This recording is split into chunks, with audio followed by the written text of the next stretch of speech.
A paz do Senhor, irmãos. Quantos estão tristes, diga amém. Aleluia, estão todos atentos, né? Para nós é uma satisfação muito grande estarmos aqui nesta noite, sabendo que é mais uma noite em que Jesus está presente. E aonde a Bíblia diz que Jesus está presente é fartura de alegria.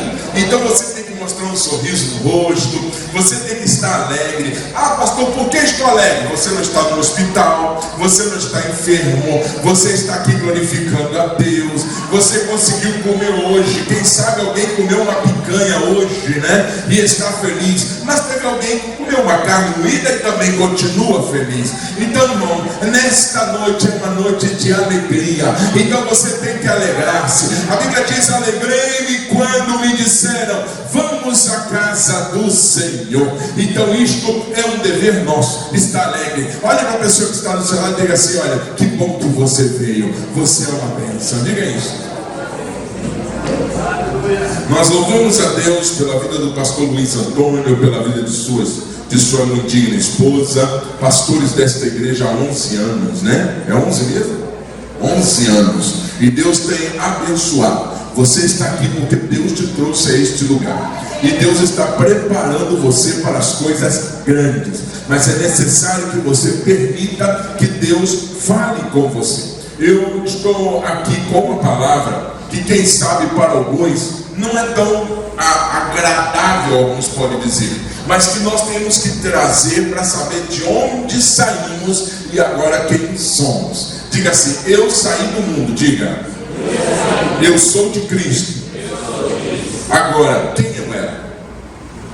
Já parou para pensar quem você era?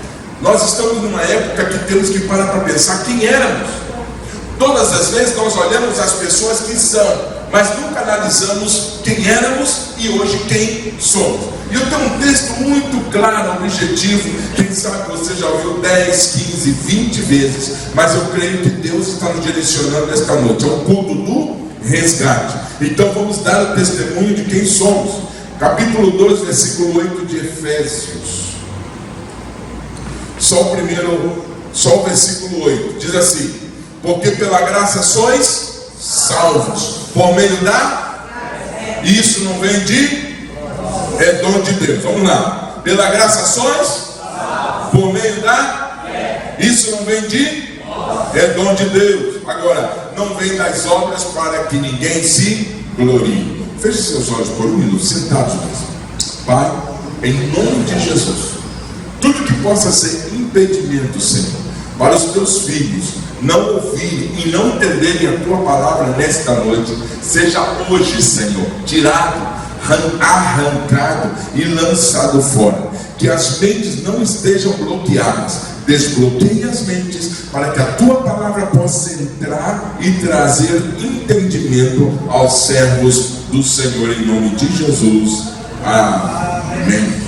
Vou dizer uma coisa muito importante. Não deixe que nada distraia você quando a palavra estiver sendo ministrada. E você vai entender o porquê estou falando isso. Porque este texto vai tratar quem éramos e quem somos.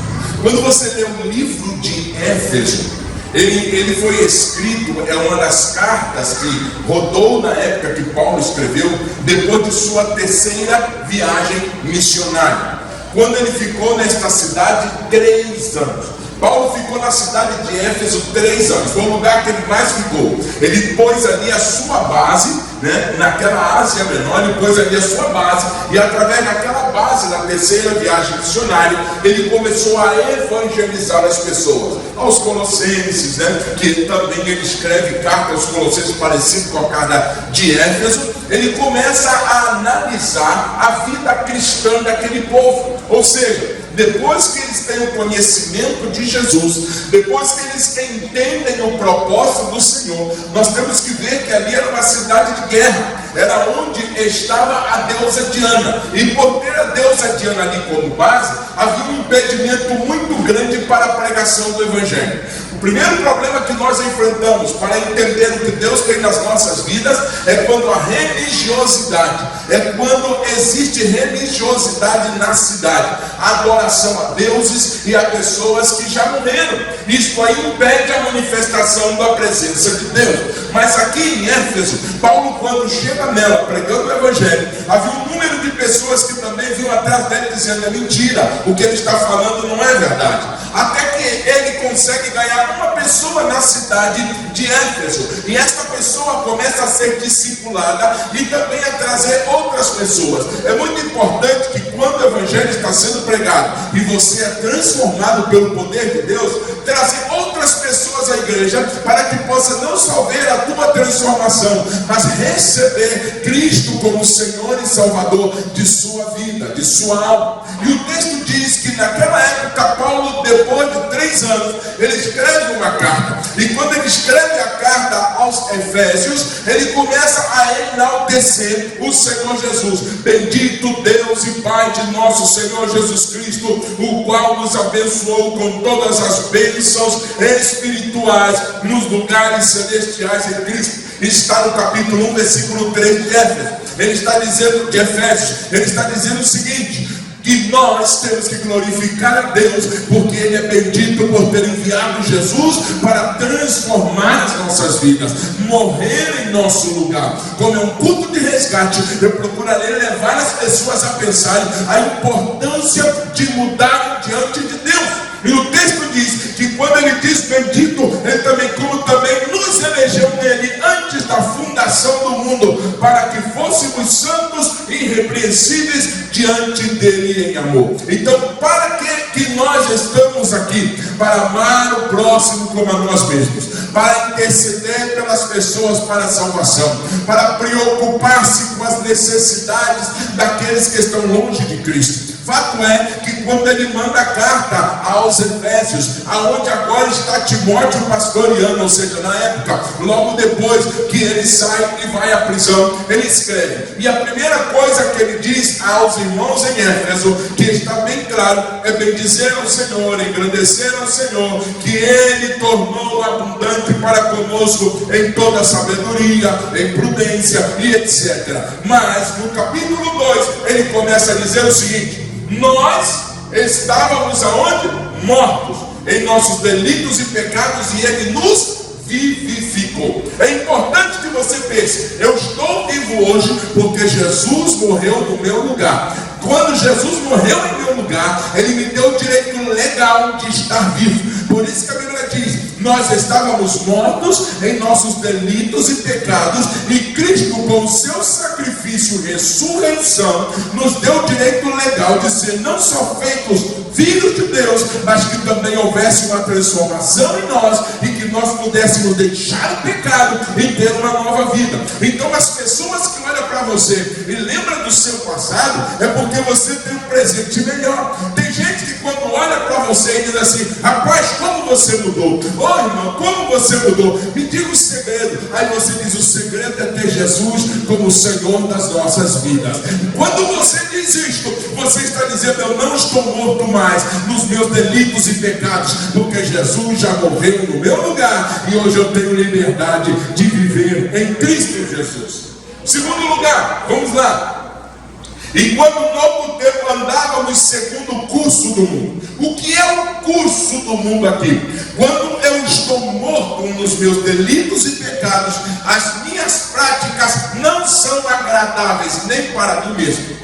Quantas vezes, quando nós estávamos sem Cristo, nós íamos deitar em nosso leito, e muitas vezes nós nos acusávamos, o nosso subconsciente dizendo: você estava errado, isso que você fez não é certo. E havia uma angústia dentro de nós. Esta angústia era um sinal de que eu estava morto, eu precisava ressuscitar. Mas não é fisicamente, é espiritualmente. E aqui está dizendo o quê? Eu andava segundo o curso do mundo, praticando os atos mundanos, a ira, o ódio, as maledicências e outras coisas mais, a prostituição. Tudo isso era prática, porque eu estava morto. Mas o dia que eu vim para Cristo, essas práticas não passou a reinar mais em mim. Agora não reina as obras da carne, reina o fruto do Espírito. Quanto mais você busca Deus, você tem amor ao próximo. Quanto mais você busca Deus, você passa a ter paz. Quanto mais você busca Deus,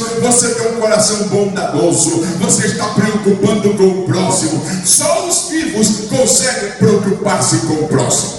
Quantos têm filhos aqui?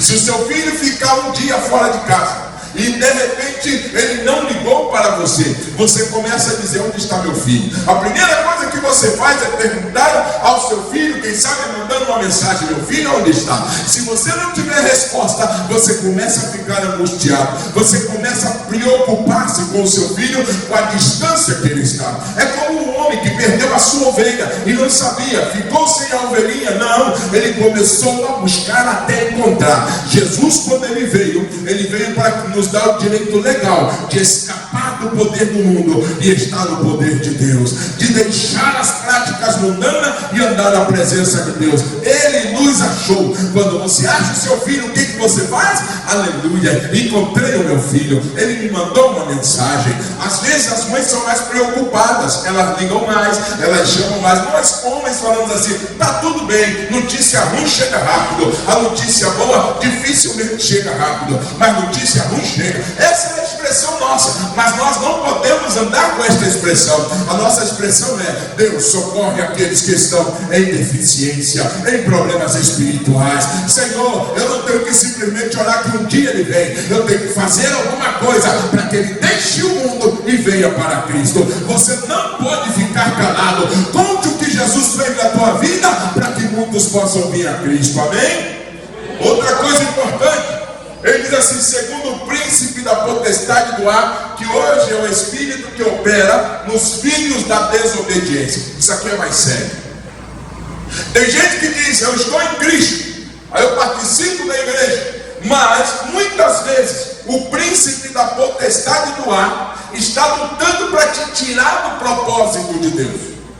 Mas quando você aceita Jesus, você sai do reino das trevas para o reino da luz. Então o que vai acontecer? Você mudou de lado. Satanás, ele vem senão para matar, roubar e destruir. Então a finalidade dele é tirar o direito legal que você tem de estar em Cristo. Porque a Bíblia diz que ele está em Cristo, nova criatura é. As coisas velhas passaram e tudo se fez novo. Então quando você está em Cristo, você está dizendo assim: o diabo não tem domínio sobre a minha vida, os poderes das trevas não dominam a minha vida, mas ele perturba, mas ele persegue, ele cria situações para você ficar triste. Ele faz com que alguém te ofenda de alguma forma para você ficar triste. Quem sabe você chegou neste culto triste esta noite porque alguém lhe ofendeu. A Bíblia diz que a nossa luta não é contra a carne nem sangue, mas contra principado, potestade, dominadores nos lugares celestiais.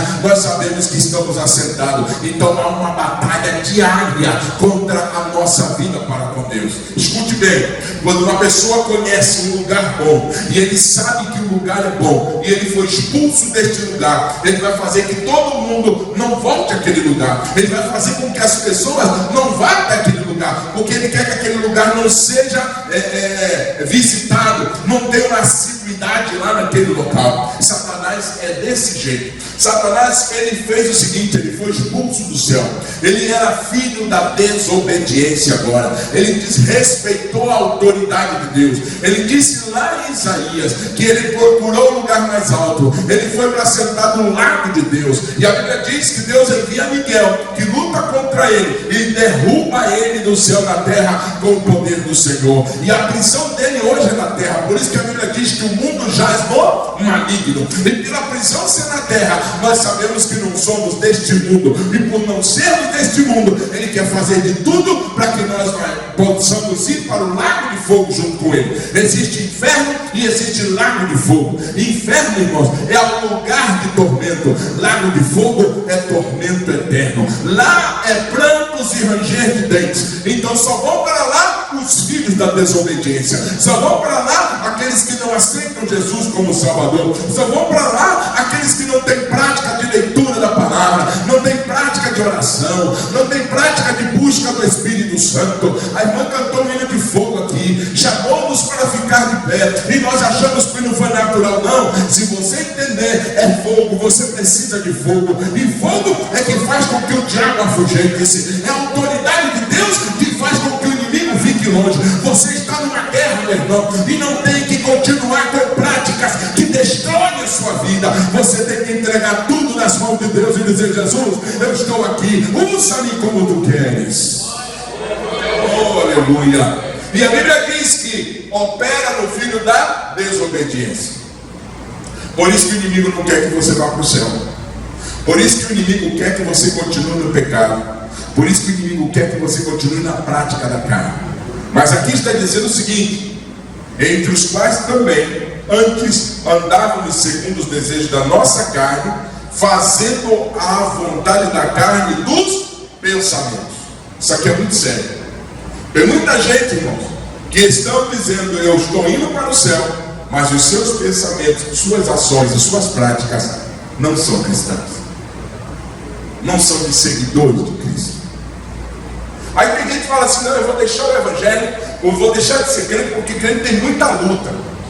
Eu vou perguntar uma coisa para você: é melhor lutar e ir para o céu, ou é melhor ficar sem luta e não ir para o céu? Todos nós somos confrontados. Somos confrontados no nosso temperamento. E o nosso temperamento, ele precisa ser controlado pelo Espírito Santo de Deus. Deus está me falando nesta noite que aqueles que não conseguirem permitir que o Espírito controle os seus sentimentos, suas emoções, seus pensamentos, está correndo um grande risco de perder o seu lugar no céu. Ele disse: eu vou preparar-vos lugar, e se eu for preparar-vos lugar, virei outra vez, e vos levarei para mim mesmo, para que onde eu estiver, estejais vós também. Olha para a pessoa que está do seu lado e diga assim: ei, eu quero te ver lá no céu. Eu quero te ver lá no céu. Eu quero te ver lá no céu. Por quê? Porque isto é uma prática. Você está combatendo seus pensamentos maus. Quando você pensa que alguém e alguma coisa te distrai, os pensamentos não são bons. É nesta hora que você tem que pedir: Jesus, me cobre com o teu sangue. Não deixe eu cair nos pensamentos maus. Não deixe eu ser traído pelas minhas emoções. Entra na minha vida, Senhor, e faz a diferença. Quando você usa esta prática, os seus pensamentos, as suas vontades não são levadas aos seus desejos pessoais.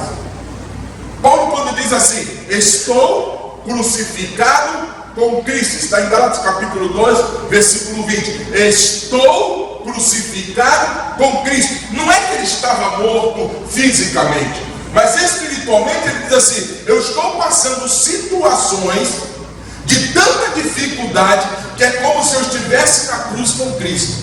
E ele diz assim: mas não vivo mais eu. A minha vontade não é mais importante do que a vontade de Deus. O meu querer não é mais importante que o querer de Deus. Paulo estava dizendo o seguinte: olha, Deus, não importa se eu seja crucificado de novo, não importa o que vai acontecer comigo, mas eu tenho uma coisa: eu quero morar no céu e não vivo mais eu. Cristo vive em mim. Cristo vive em mim. Quando você usa esta expressão, você está dizendo ao inimigo da sua alma: sai fora, que aqui tem dono. Sai fora, que aqui quem mora é Jesus. Sai fora, quem manda na minha vida é Jesus. Quando você usa isto, você é um vencedor. Mas isso não é fácil, não é verdade? Principalmente na hora da angústia. Paulo estava, quando os irmãos de Filipe mandam uma oferta para Paulo, Paulo recebe uma oferta, ele estava desejando a morte. Eu não aguento mais viver isso. Tanto sofrimento para pregar o evangelho. Ele estava dizendo isso: tira a minha vida, Deus, eu não aguento mais. Não, eu já estou preso. E a Bíblia diz que ele recebeu esta carta. Quando ele recebe a carta dos irmãos de Filipe, que ele viu que os irmãos estavam tão contentes com o que ele tinha ensinado a ele. Ele sabe o que ele diz? Deus, eu não quero morrer mais. Eu quero morrer mais. Eu quero continuar, nem que eu sofra, mas eu quero continuar vivo para mandar mais cartas, escrever mais mensagens, falar coisas lindas. Sabe o que acontece, irmãos? Quem fica pedindo a morte está perdendo uma grande oportunidade de ser usado por Deus aqui na terra. Quando você se dispõe a servir a Deus, não importa. Por isso que ele diz: sem estar em bonança e sem estar em necessidade. Ah, pastor, mas hoje não vive isso não. Ah, não vive? Nós temos experiências que tivemos que suprir as necessidades das nossas casas, e eu e minha esposa não ter condições de comer um pedaço de carne, dar para os meus filhos, mas não dizer para eles que eu estava sem carne para todo mundo. Isso, irmãos, é um sacrifício. Aí você fala assim, mas isso não acontece hoje. Com certeza, alguém já passou alguma coisa na sua vida que lhe causou dor, tristeza, angústia. Mas Jesus está dizendo, não deixe o inimigo roubar os seus pensamentos. Veja o que eu fiz por você. Quando você começa a ver o que Deus fez por você, você começa a mudar interiormente. Olha para mim agora que eu vou te dizer. Quando Deus chamou você e disse, já dei meu filho para morrer por você, já é o suficiente para você dizer, vou servir a Jesus até que ele volte ou até que eu vá ter com ele. Nossos pensamentos não podem ser traídos, irmãos, achando que Deus tem que fazer ainda mais alguma coisa. Ele já fez o que poderia fazer. A Bíblia diz que Deus amou o mundo de tal maneira, ou seja, uma maneira tão grande, além do limite, que deu o seu único filho, que deu o seu filho unigênito, para que todo aquele que nele crê, olha que privilégio, não pereça, mas tenha a vida eterna. Irmãos, isso não tem preço.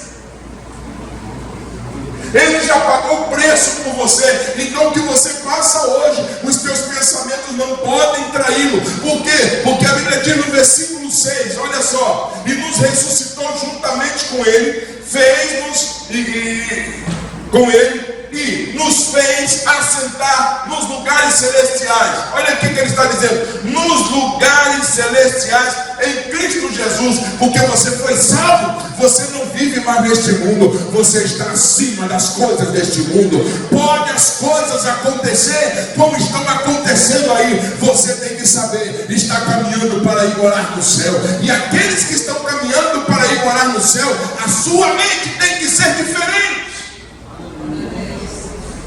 Paulo está expressando, você não está na esfera natural, você tem que entrar na esfera sobrenatural. O que isso quer dizer? Você tem que vencer as suas lutas e ainda ajudar os mais fracos, ajudar aqueles que não têm força.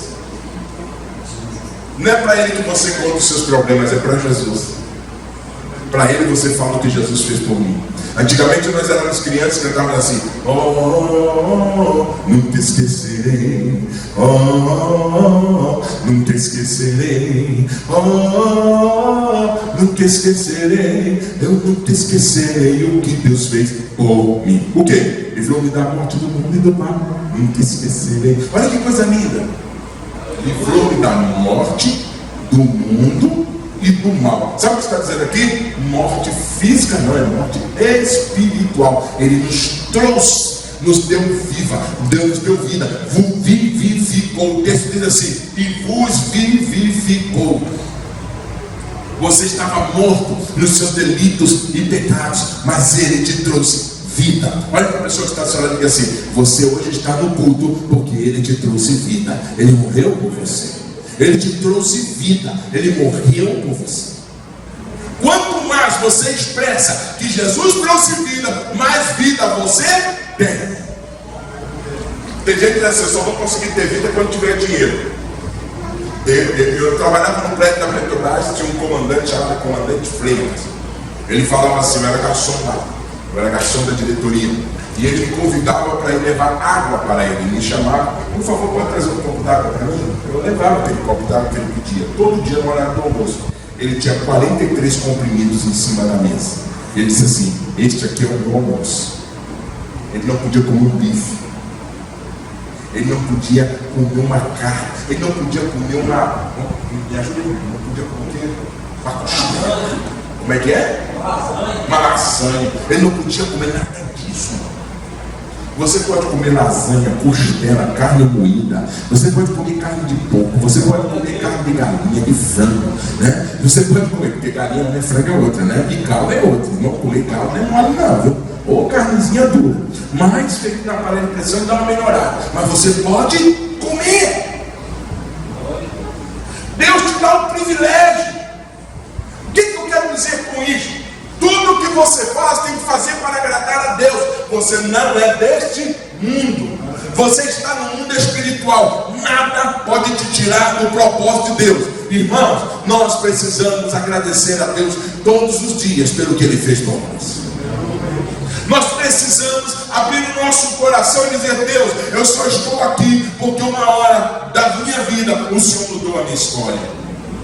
E quanto mais você glorifica a Deus, mais Deus se agrada. Ele quer abençoar você. Ele está esperando a sua gratidão. Ele está esperando a sua adoração, porque Ele tem bênçãos para derramar na tua vida. E você já é mais que vencedor em Cristo Jesus. O problema é que você está olhando as dificuldades. Irmãos, quando não sei se eu já contei aqui, uma vez eu quase me afoguei no raso. Eu dei um salto, irmão. E quando eu dei o salto, irmãos, eu cheguei muito rápido na água, né? No mar lá no Rio de Janeiro. E quando eu cheguei naquele local, a água estava cobrindo a minha cabeça mais ou menos até aqui. E quando eu pulei, que eu fiquei lá, eu achei que eu estava me afogando psicologicamente. Até que alguém disse assim: rapaz, levanta, está afogando no raso. Eu era menino, eu tinha acho que 6, 7 anos de idade. Morava perto da praia. E eu falei: é verdade, quando eu olhei, a água estava dando no meu tornozelo. E eu estava morrendo afogado. Irmãos, eu vou te falar uma coisa. Jesus é um rio de águas vivas. Você não vai morrer afogado. Você vai entrar neste rio. Você vai comer neste rio. Olha, é igual o menino falou: vai lá no poço de Jacó. Tem sede, ele vai saciar a tua sede. Sabe qual é o problema, irmãos? Tem gente se afogando no raso, achando que os problemas que ele tem é o mais difícil. E tem gente com o problema mais difícil que o nosso. Mas quando você está no rio de água viva, você tem a bênção de Deus. Você tem a vitória. Você consegue andar. Por isso que a Bíblia diz: vivificou juntamente com Cristo. Pela graça sois salvos. Quantos são salvos aqui? Levante a mão. Amém. E quantos estão caminhando? Amém. Está difícil? Tá. Esse negócio aí que está fácil é história para pôr dormir. Está difícil. Mas só que tem uma coisa: a dificuldade não pode tirar o meu direito de morar no céu. Escute o que eu vou dizer aqui, que é muito sério isso. Jesus quer que você vá morar no céu. O diabo quer que você vá com ele para o lago de fogo.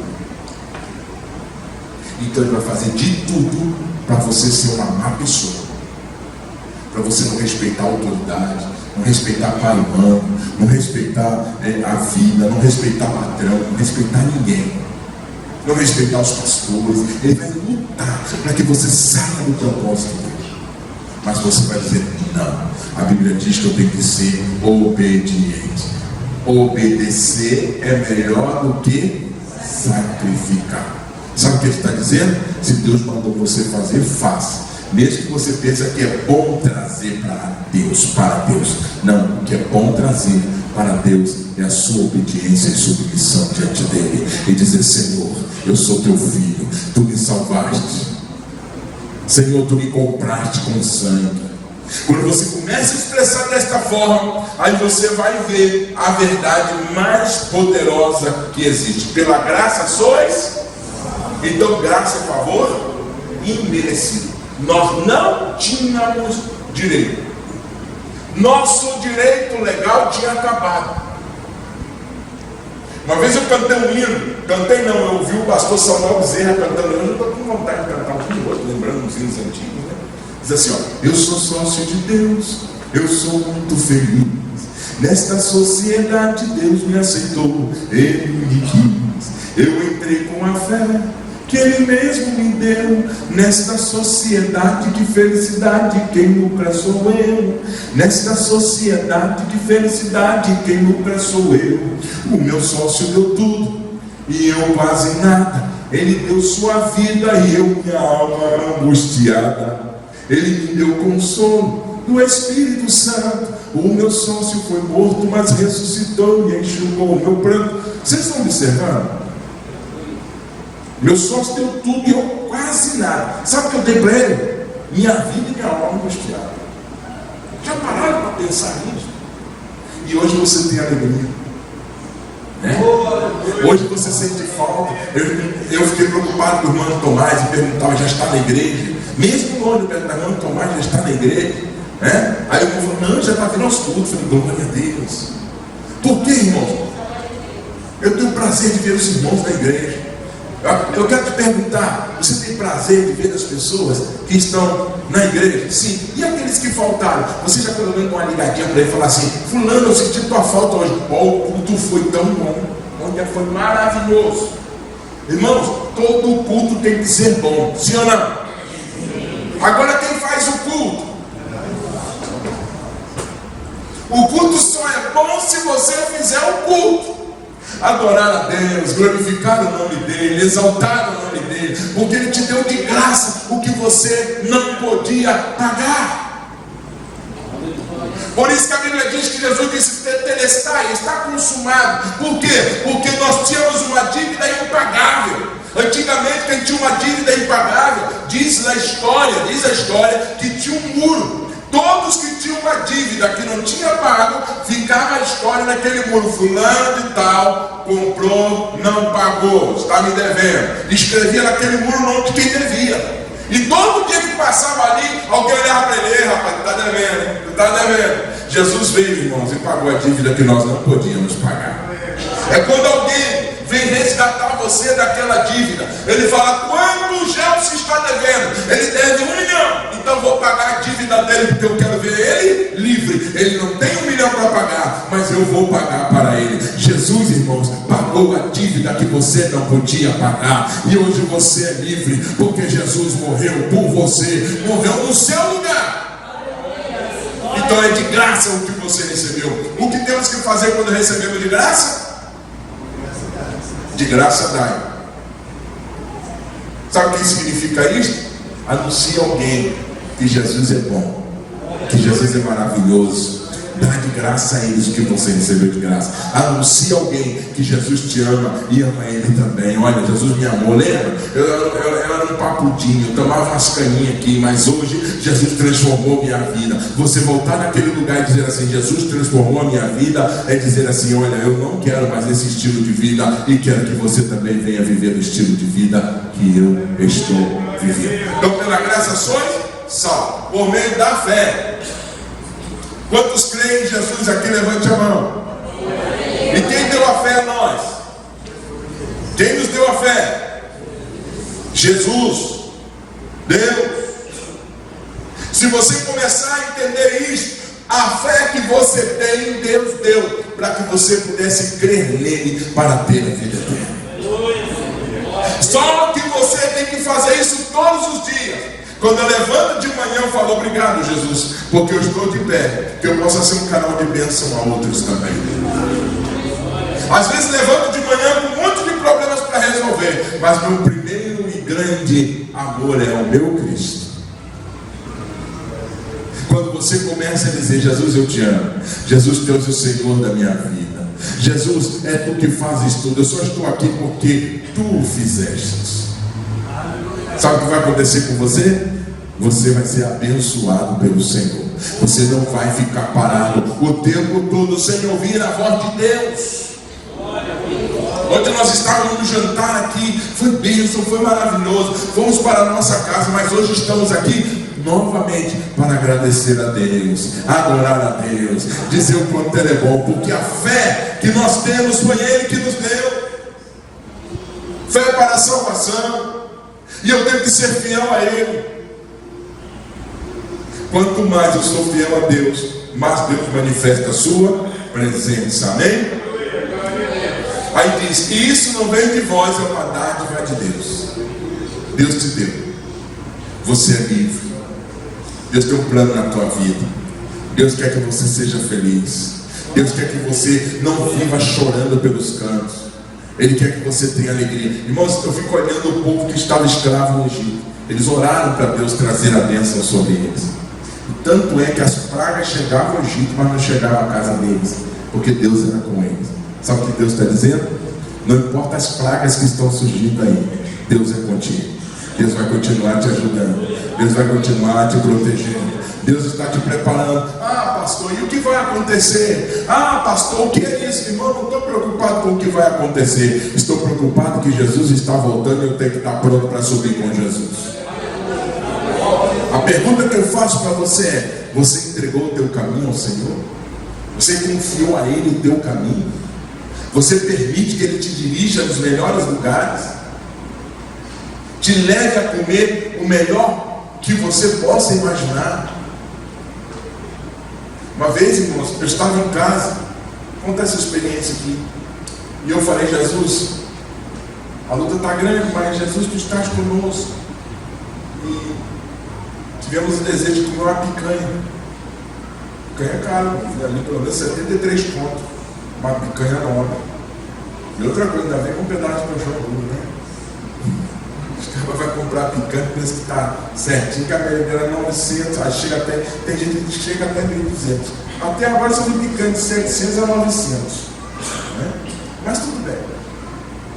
Aí daqui a pouco alguém bateu na minha casa e falou: pastor, Deus tocou no meu coração, trouxe uma picanha para ir para o senhor fazer em casa.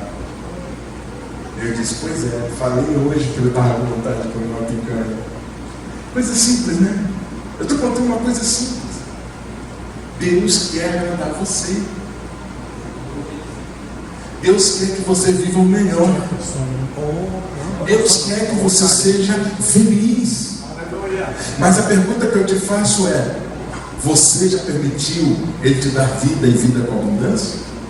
Porque, irmãos, matar o desejo da carne é fácil, mas vai passar. Mas o desejo da alma, só quem pode fazer isso é Jesus.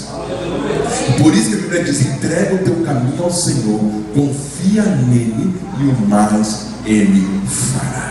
Ele quer dirigir a você, Ele quer que você seja dirigido por Ele. Ah, pastor, eu queria aceitar Jesus hoje, mas não tenho coragem. Sabe qual é o segredo? Aceitar Jesus. Só de você estar aqui, você está dizendo: eu estou procurando Jesus. Você foi convidado a vir aqui esta noite. Segundo lugar, se você se afastou de Jesus e quer voltar para Jesus, Ele está dizendo: eu estou de braços abertos esperando você. Só que você precisa dar o passo. Por isso que somos salvos. Não é porque merecemos, é um favor imerecido, mas nós somos salvos porque Ele nos deu o direito de sermos feitos filhos de Deus através do sacrifício dele. Então Jesus morreu, ressuscitou para que hoje você tivesse vida e a tivesse com abundância. Fica de pé em nome de Jesus.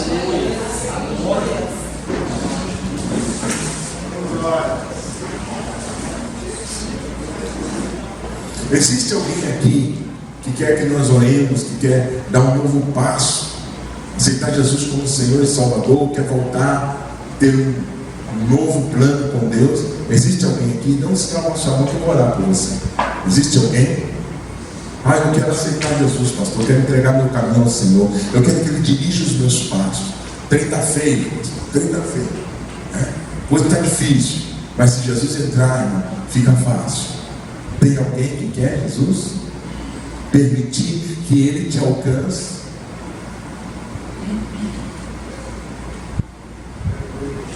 Só dê um sinal com a sua mão que eu quero saber. Ah, alguém?